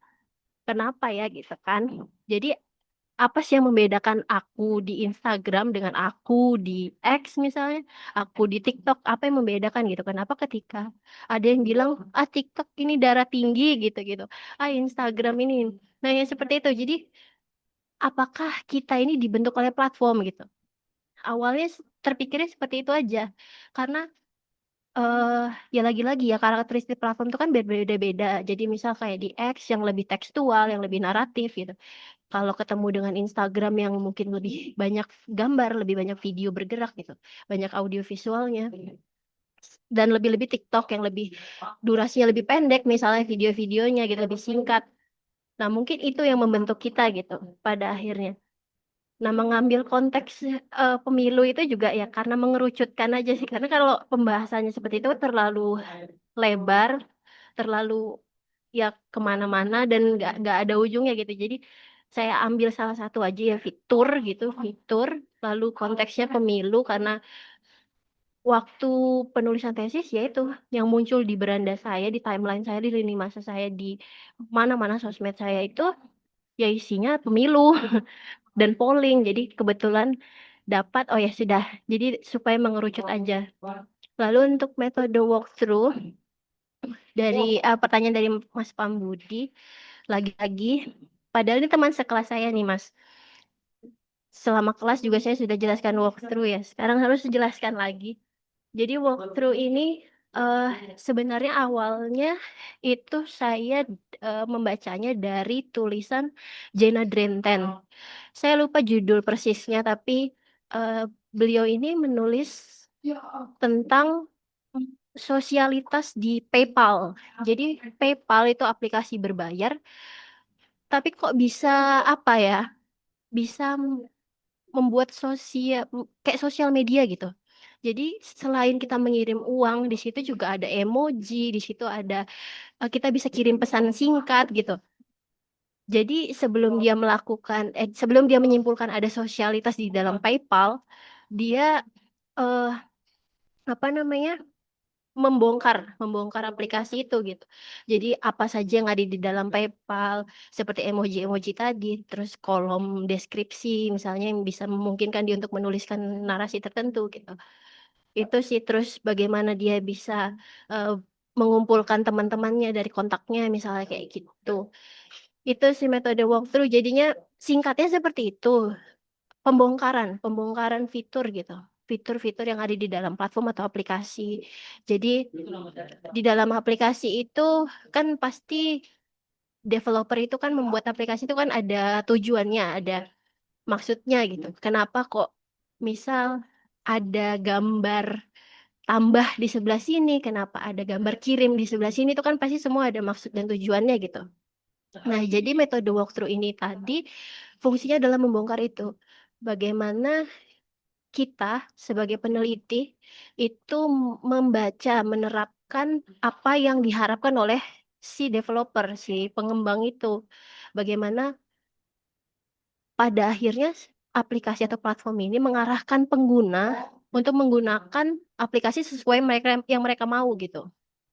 Padahal kalau misalnya saya nggak mau pencet tanda kirim misalnya, apakah bisa terkirim? Misalnya kayak gitu. Nah, metode walkthrough itu mencoba untuk melakukan pembacaan-pembacaan seperti itu gitu. Mungkin singkatnya seperti itu sih, Mas. Apa itu bisa dipakai katanya untuk riset yang Mas Angga gitu? Oh, kalau riset untuk Mas Angga, iya, eh, tentu bisa ya. Apalagi tadi dari risetnya Mas Angga sendiri kan juga ada yang kayak apa? Hmm, aplikasi penjual, terus driver, terus pembeli itu kan berbeda-beda gitu. Nah, environment of expectation bisa digunakan di situ gitu. Bagaimana si platform tadi, si developer tadi itu mengarahkan, oh kalau pengguna itu cukup tahu sampai di bagian ini aja. Gamifikasinya cuma di bagian sampai sini aja. Sedangkan kalau driver sampai bagian ini seperti itu sih. Pasti bisa. Baik. Artinya tadi kalau yang kaitan dengan pertanyaan Kak Hadi, yang dibayangkan berarti oleh Kak Evivani ini bisa jadi atau jangan-jangan terbatas juga karena aturan-aturan di platformnya ya. Sehingga Betul. ya artinya tidak seluas atau tidak terbatasnya gambaran yang disampaikan oleh pada konsep awalnya. Kita kira gitu ya, Evivani ya. Betul, betul. Betul, Mas. Baik. Baik, terima kasih penjelasan Kak Evivani. Berikutnya langsung ke Kak Angga ya. Pertanyaannya tadi. Ya, baik. Terima kasih pertanyaannya dari Pak Syarul dan juga ke Mas Paulus ini. Yang pertama terkait ujian tadi ya. Gitu. Sebenarnya eh, saya rasa ini untuk formalitas saja gitu. Tapi kalau misalnya nilainya jelek itu tetap nggak bisa ke langkah selanjutnya gitu ya. Jadi tetap harus benar semua gitu atau mungkin 90% kalau nggak salah. Jadi ujiannya itu yang pertama ketika kita sudah mendownload aplikasi Shopee Food Driver itu kita akan diberikan semacam modul gitu ya. Modul yang isinya itu beberapa prosedur untuk misalnya mengambil makanan, kemudian mengantarkan kepada konsumen seperti itu. Termasuk penggunaan atribut juga gitu, helm, jaket, tas gitu. Terus ada beberapa larangan juga gitu. Modulnya isinya seperti itu dan ujiannya itu kurang lebih ya seperti yang ada di modul itu. Jadi waktu itu kalau nggak salah itu saya mengerjakan kurang lebih ada 10 bagian gitu ya. Jadi membaca modul terus ada ujiannya atau semacam kuis gitulah istilahnya. Entah itu pilihan ganda atau isian gitu. Terus setelah itu lanjut ke modul berikutnya, kuis lagi, lanjut lagi seperti itu, gitu. Jadi di akhir ketika misalnya ada di 90% atau ke atas itu bisa lanjut ke tahap selanjutnya yaitu verifikasi ke Shopee Food Driver Center itu yang secara offline yang nantinya difoto kemudian akan mendapat atribut Shopee Food seperti itu. Itu ujiannya. Lalu terkait ini ya, eh, apakah bisa merugikan platform gitu? Ya ini berdasarkan pengalaman penelitian saya itu saya menemukan adanya loophole gitu ya atau celah gitu yang sebenarnya itu bisa gitu dilakukan tapi ini tuh ya nakal gitu ya dalam tanda kutip terus juga memerlukan lebih dari satu aktor yang melakukan gitu. Jadi salah satunya itu misalnya saya gitu ya. Saya kan punya akses ke maksudnya saya bisa jadi driver, bisa jadi resto, bisa jadi konsumen gitu kan. Nah, saya bisa nih misal berperan sebagai konsumen dan juga resto gitu. Jadi saya beli menggunakan aplikasi Shopee Food ke resto, lalu di resto saya terima sendiri kan gitu. Terus udah nih makanan sudah jadi, terus saya lapor ke pihak Shopee Food gitu. Ini makanannya salah gitu, atau makanannya kurang gitu. Nah terus setelah mendapat setelah laporan itu nanti akan langsung mendapat email gitu dari Shopee Food. Oke, kami akan konfirmasi ke resto gitu kan. Nah, di resto nanti resto ditanya nih sama platform ini kamu bener nggak ini ada laporan seperti ini ya kita okein aja oh iya maaf tadi kurang gini gini nah nanti dua pihak ini eh, apa ya istilahnya sama-sama akan mendapatkan kompensasi gitu loh jadi saya sebagai em, konsumen itu mendapatkan ganti rugi atas makanan yang kurang dan dari resto juga nanti akan dipotong gitu maksudnya dipotong itu ya apa ya entah itu bisa berupa potongan yang mengurangi saldo atau mungkin malah ditambah gitu. Nah kalau untuk kasus ditambah ini misalnya kayak ada pesanan yang salah gitu. Nah terus juga nanti bisa juga dari driver gitu. Tapi juga tetap seperti yang saya bilang tadi ya perlu lebih dari satu aktor gitu untuk melakukan eh, hal ini gitu. Seperti itu. Kemudian untuk pertanyaannya dari Mas Pang itu ya tadi terkait em, hegemoni gitu ya. Ya, apakah ini menghegemoni gitu? Ya tentu saja gitu karena banyak orang yang ketika saya tanya itu kenapa kok suka gitu, kenapa kok mau bekerja sebagai Shopee Food ya mereka selalu mengedepankan aspek fleksibilitas dan juga kebebasan gitu bahwa aku bisa kerja kapan aja kok aku bisa kayak misalnya eh, kerja di mana saja gitu dan bebas mau istirahat kapan aja gitu kan tapi mereka juga mungkin tidak terlalu paham gitu tentang bentuk-bentuk eksploitasi yang dialami seperti itu dan tadi juga saya katakan juga terkait dengan Facebook gitu ya ya memang benar Facebook itu juga menghegemoni karena kan eh, ini yang saya lupa tulis juga di PPT saya terkait salah satu konsep yang disampaikan juga oleh Andreas Hib dalam mediatisasi itu adanya mythical discourse. Jadi seolah-olah itu aktor di dalamnya itu melakukan perlawanan gitu ya. Istilahnya sebagai individu yang berdaya gitu. Oh, aku bisa kok mengakali platform seperti ini gitu. Padahal ya mereka masih terperangkap gitu ya. Kalau misalnya kita mundur sejenak gitu atau mengambil jarak itu sebenarnya ya mereka masih terperangkap dalam tanda kutip itu kurungan besar platform itu sendiri gitu. Meskipun untuk hal-hal yang kecil, oh aku bisa kok ngakali gini-gini, tapi tetap secara garis besarnya itu tetap apa ya istilahnya masih tidak bisa lepas dari platform itu sendiri. Ya mungkin kurang lebih seperti itu kalau jawaban dari saya. Paham ya? Terima kasih. Baik, terima kasih. Jadi masih memungkinkan ada siasat-siasat, tapi keuntungan yang diraih mungkin tidak seberapa ya, bahasa roh ya. Jadi kita nanti harus pikirkan sama-sama strategi agar kita punya keuntungan lebih banyak ketimbang platform lah kira-kira gitu ya. Nah, tapi Kak Angga ada nggak pernah gini? Kalau saya pernah dengar dari salah satu driver, ketika mereka mau daftar itu malah harus ada uang semacam suap gitu ya untuk dipercepat prosesnya gitu. Kalau di yang saya dengar tuh di Grab itu ada yang bayar 800.000, ada yang bayar 400.000. Jadi kalau sejak daftar sampai kemudian diterimanya itu kira-kira 3 bulan, nah dengan membayar sejumlah uang itu, maka bisa lebih cepat lagi diterima. Itu menemukan hal seperti itu nggak ketika riset kemarin? Iya, ada Mas Rana. Jadi malah ini jadi kasus besar gitu. Karena orang yang menawarkan itu justru malah dia bawa kabur uangnya gitu.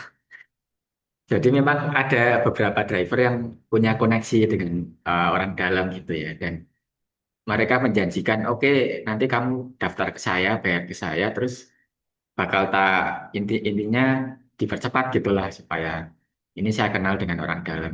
Dan untuk beberapa hal memang ya bisa.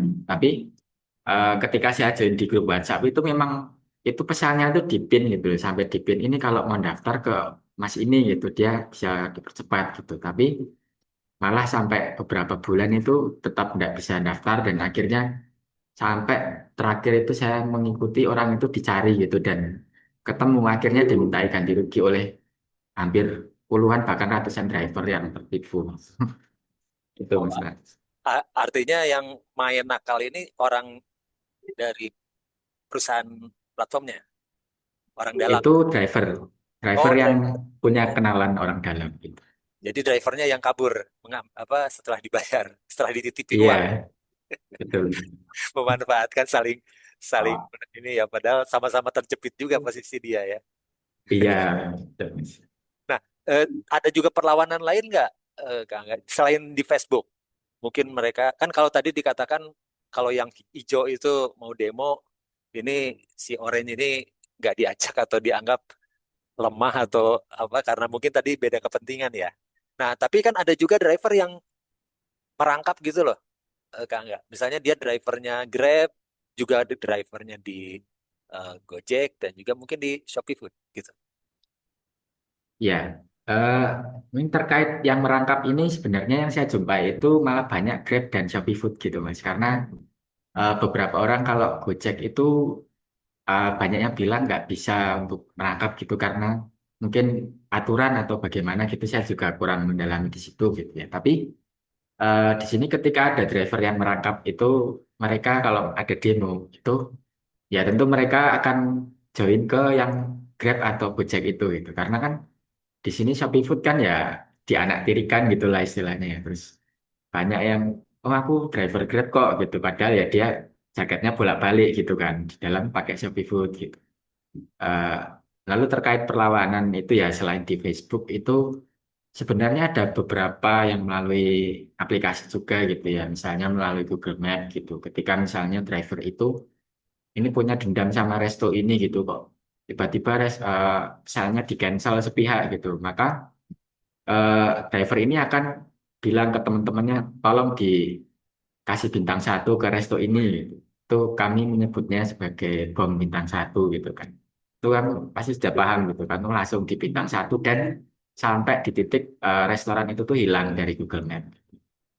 Dan restoran tempat saya melakukan penelitian juga pernah mengalami hal serupa dan itu cukup merugikan gitu ya karena mengurangi jumlah konsumen yang datang ke resto seperti itu. Jadi antar aktor pun juga tetap bisa ada clash seperti ini gitu ya.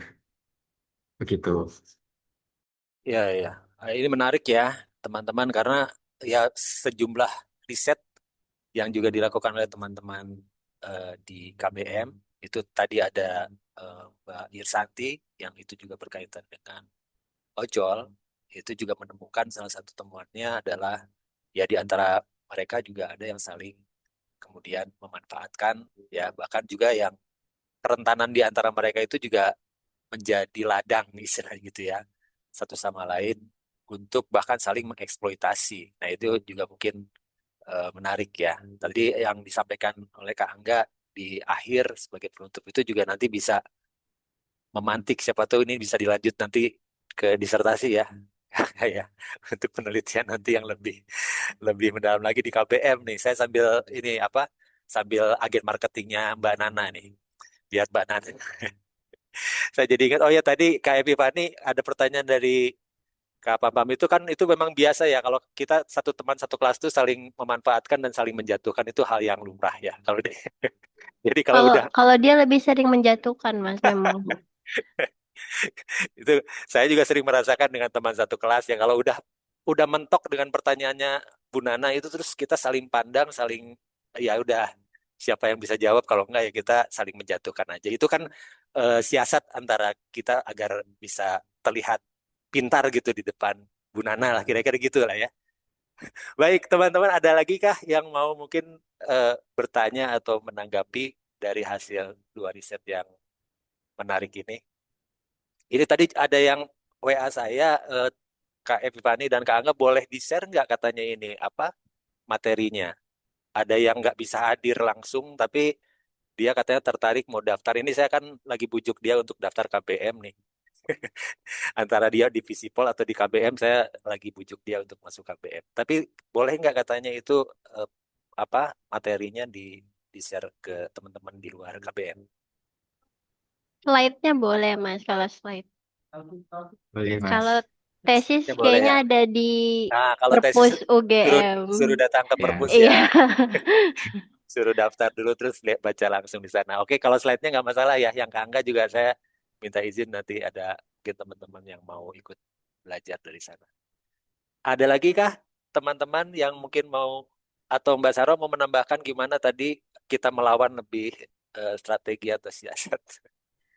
Iya, akhirnya ujung-ujungnya mereka berantem sendiri gitu antar aktor. Nah, sedangkan platform masih tetap dia tetap konsisten berada di situ dengan mapan, dia tidak tergoyahkan apapun yang terjadi antar aktornya bersih tegang tadi, driver melaporkan restoran dan lain sebagainya.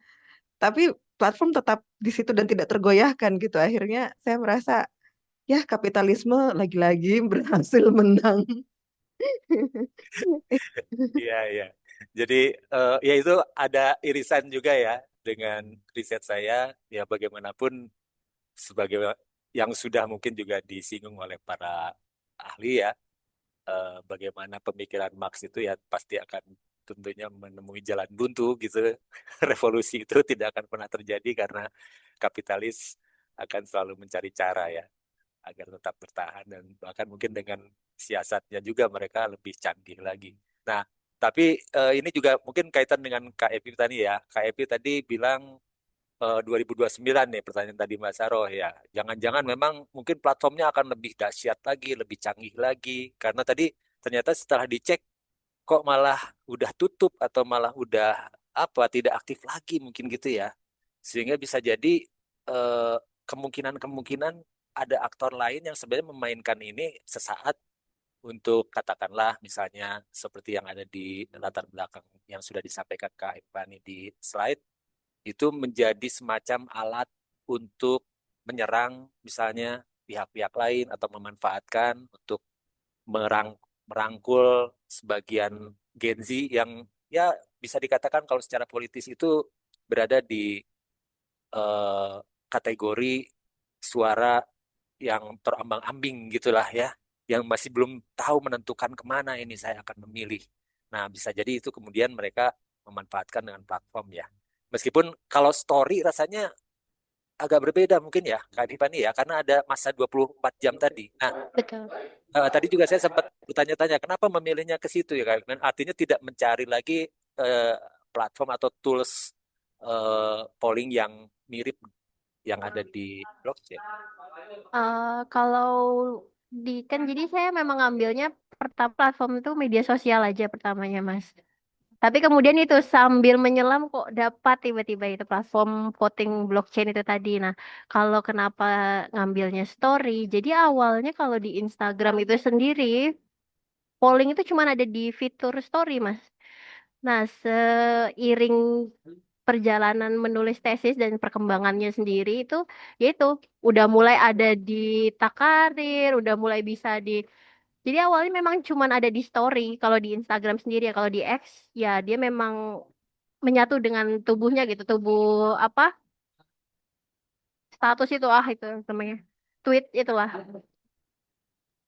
Artinya tidak menutup kemungkinan akan ada platform-platform lain dengan tools polling yang bisa jadi lebih rinci misalnya nanti Ya, ya ke depan ya. pasti sih Mas, iya pasti. Jadi waktu menulis yang tentang Scurry Foods dan dia ternyata mati, sudah mati itu saya gugup setengah mati Mas.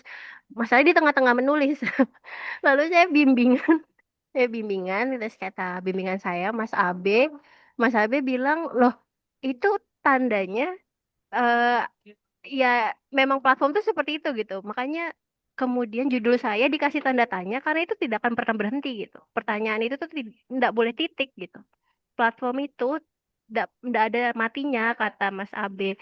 Jadi ya saya harus cari aja lagi, coba aja berretorika atau apa yang memungkinkan ya kematian dari platform ini tuh bukan akhir gitu.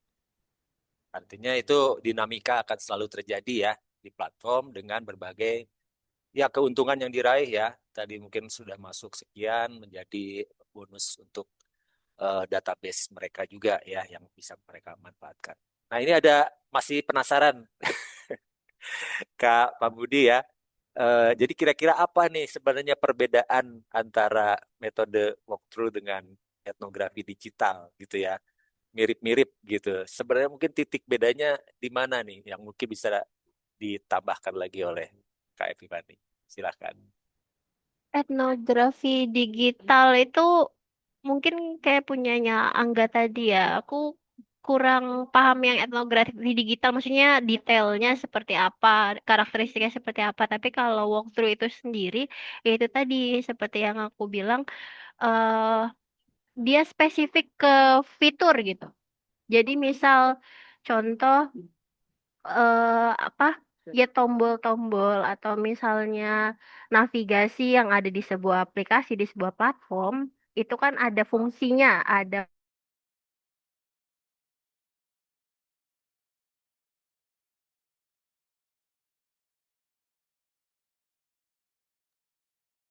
Kak Epi nge-freeze.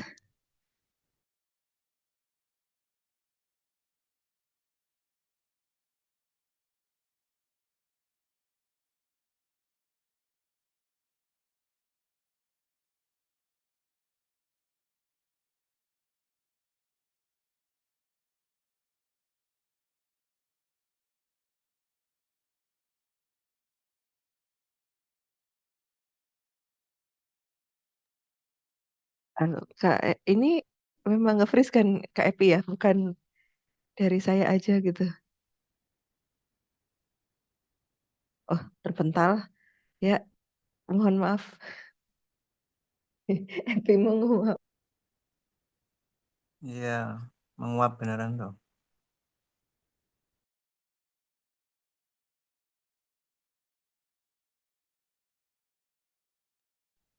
Tuh kita yang terpental, tapi enggak sebenarnya. Wah, konsepnya gitu ya, Pak.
Ya, kita menunggu Kak Epifani menyublim dulu. Halo Kak Epifani, apakah sudah menyublim setelah menguap?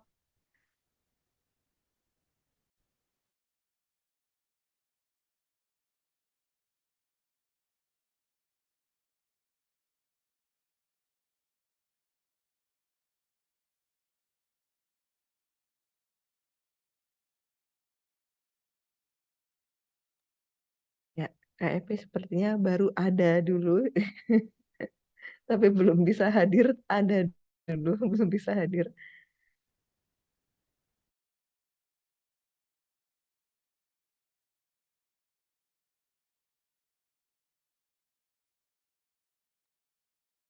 Nah, atau mungkin sambil menunggu Kak Fani untuk hadir setelah ada, saya mau jadi penasaran, Mas Rana, setelah tadi sedikit disinggung Kak Fani, jangan-jangan yang disebut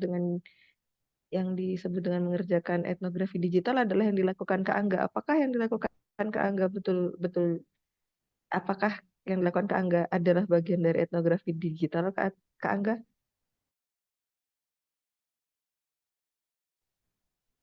Ya, ya, kalau saya sebenarnya di dalam metode itu tidak secara khusus menyebut sebagai etnografi digital gitu ya. Cuman di sini saya eh, mengutip etnografi dari modelnya Hein gitu yang intinya kan dia tidak memisahkan gitu loh antara dunia offline itu ya tanda kutip offline dan juga online. Jadi dia itu melihat bahwa kehidupan online dan offline itu saling terhubung dan dipandang sebagai satu kesatuan gitu.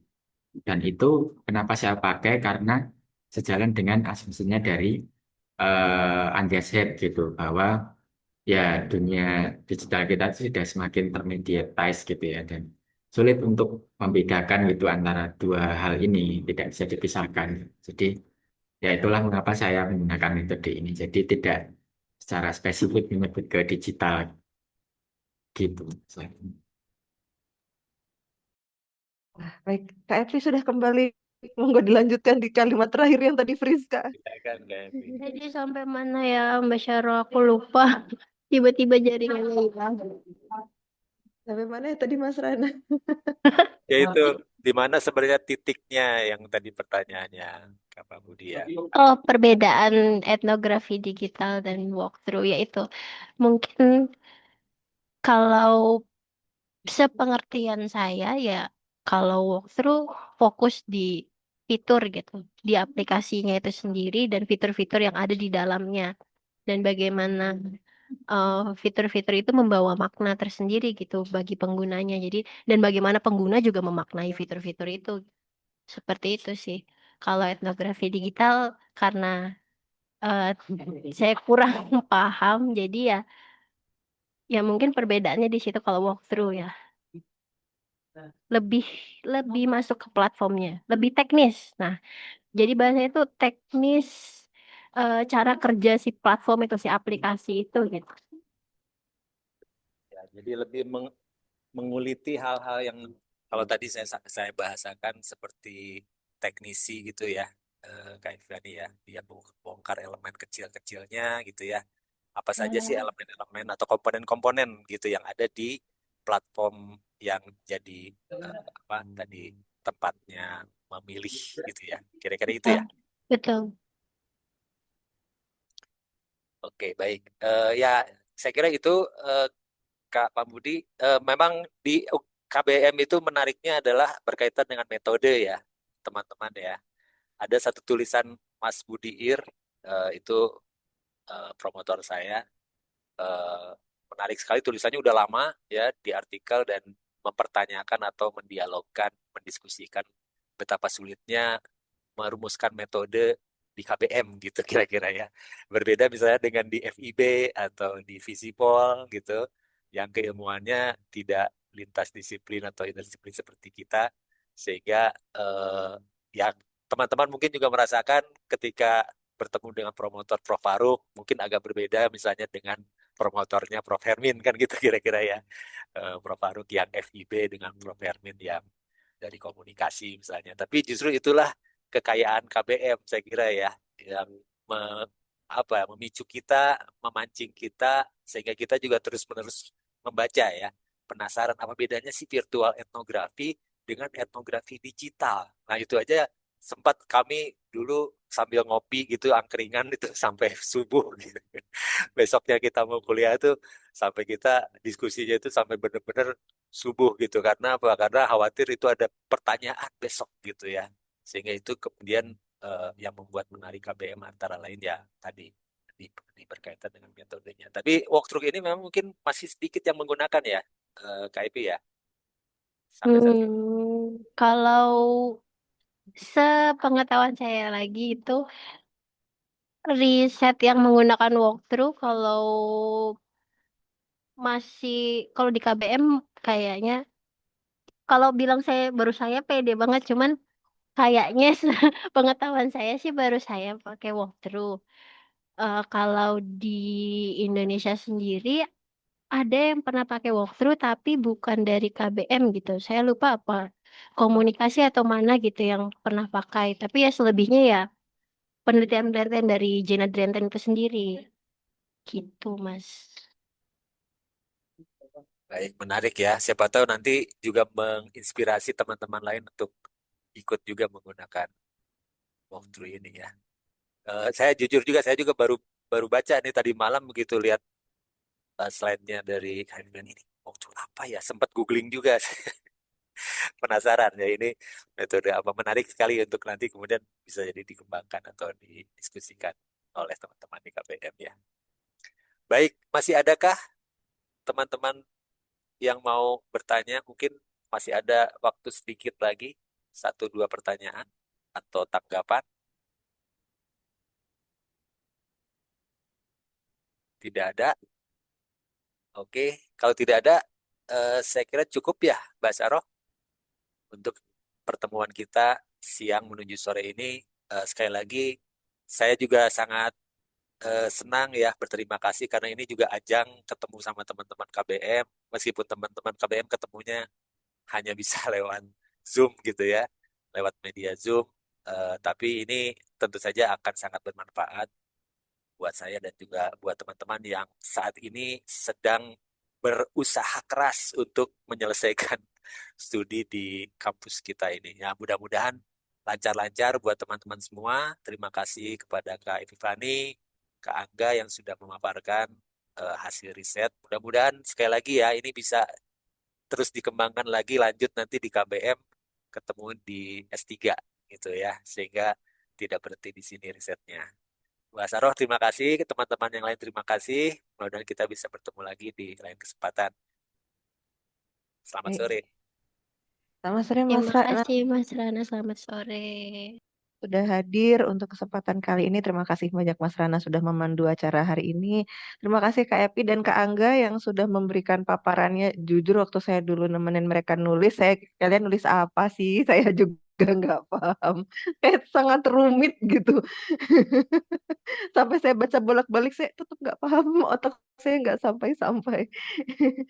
Tapi terima kasih banyak sudah menyederhanakan pembahasan ini dengan sangat menarik. Jadi sekarang justru di pertemuan ini saya akhirnya memahami, oh jadi kalian tuh kemarin nulis itu toh gitu. Terima kasih banyak Kak Epi, Kak Angga. Semoga bisa memberi insight juga untuk teman-teman yang lain yang mungkin sedang melakukan penelitian dan mungkin yang juga tertarik untuk masuk KBM. Di hari Jumat kita masih ada forum serupa bersama dengan Kak Zahrara dan Kak Fauzi Arashid. Kita akan membahas praksis dekolonial perempuan di ruang media. Nanti akan dipandu oleh Dr. Krisna Megantari selaku moderator. Nanti di hari Jumat, tanggal 27 Februari, pukul 1 sampai dengan selesai seperti hari ini begitu. Jadi teman-teman yang mungkin ingin support atau mau mendapatkan insight juga terkait penelitian-penelitian di KBM bisa bergabung lagi di hari Jumat. Terima kasih banyak semuanya sekali lagi Mas Rana, Kak Epifani, Kak Angga dan teman-teman yang sudah hadir pada kesempatan kali ini. Kami dari KBM izin pamit undur diri. Sekali lagi sukses semuanya, semoga sukses juga penelitiannya. Semoga ini menjadi acara ngabuburit yang menarik sambil menunggu buka puasa untuk teman-teman yang berpuasa. Terima kasih banyak Terima semuanya. kasih Kami ya. pamit undur Salam diri. buat Selamat teman-teman sore. di sana ya, Bu Saroh. Terima Iya. kasih. Terima kasih.